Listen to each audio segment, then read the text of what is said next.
Hi, welcome to the second part of the building a drawing using the grid video set.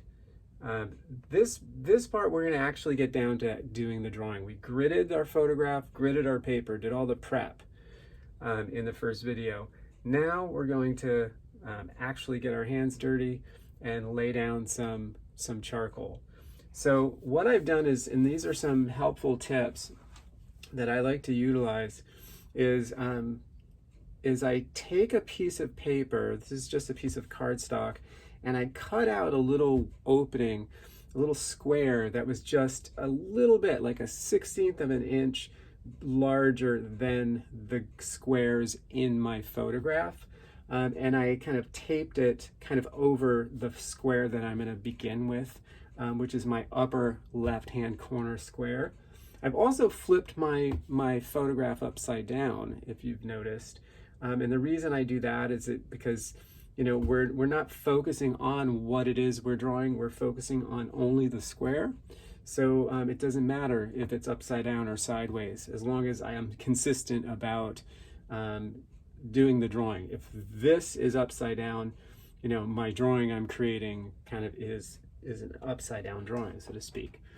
So let's start with kind of this square, and let's focus on the shapes, the lengths and distances. I always like to look at the border edges of my square to see where lines fall or intersect. I look at my left-hand side there, and I see that it's right about the halfway mark where I see a gray value. So I'm going to go in and I'm just going to fill in that shape. Looks like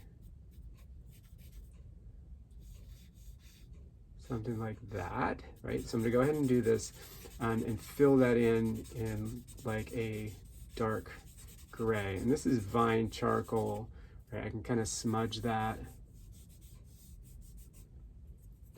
Right now, this is a slightly lighter gray. I could almost use my finger, there we go, to kind of add value, a slightly darker value in there. This is kind of, relatively white. I don't know if it's page white, but it's close.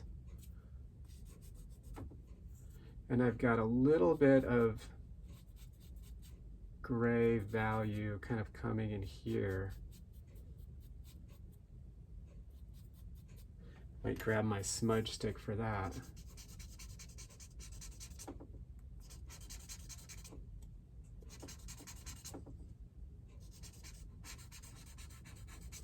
All right, now up here, I've got some lighter values coming in this direction. A little bit there, a little bit like that. Maybe another line like in there. There. Now I'm going to go in with some dark, get my compressed charcoal, which will get me a little bit darker. And I'm going to go in with some lines.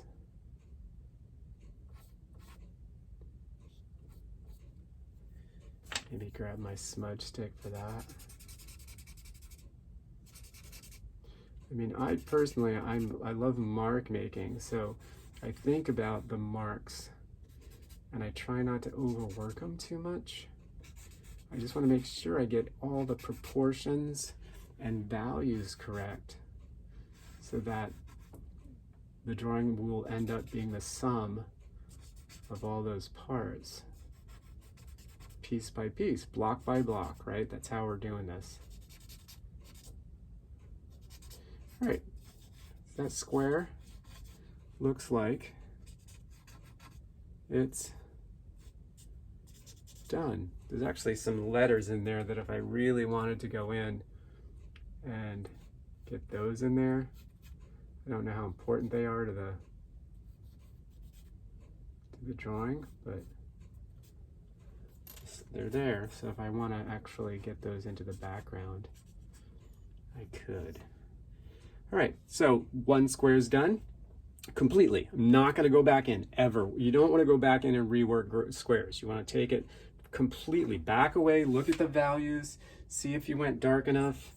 Maybe I didn't. Maybe I need to go a little bit darker in here.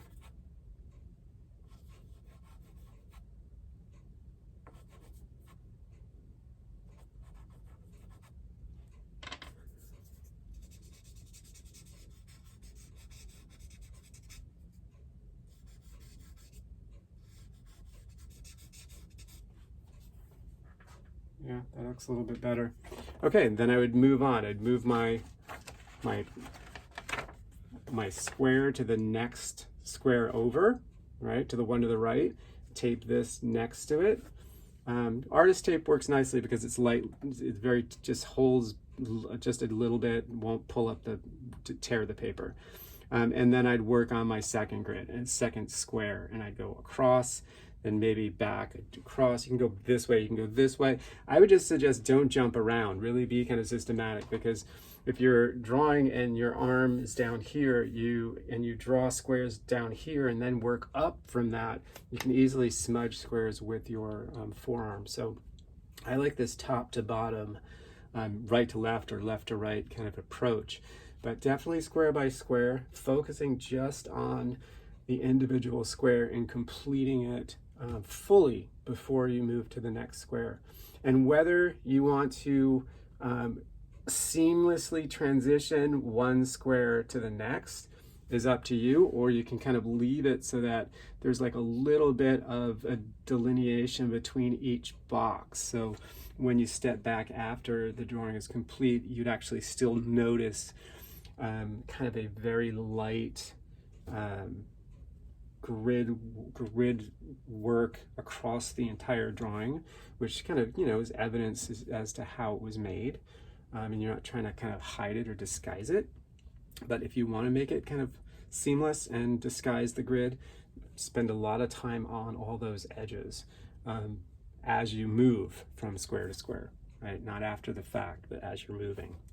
All right, so hope that helps you. I find the grid to be quite fascinating and a lot of fun. The idea of doing 80 individual drawings is kind of a pretty cool, fun thing to think about, and that's essentially what you're doing. And another thing, a tip would be to time yourself on the individual squares, just to see your progress, because if you think I'm doing 80 drawings and one drawing's taking me 5 minutes, right? That's going to be 400 minutes. So you can kind of do the math on that, and that way you'd know if you need to speed up or slow down your drawing process as you work.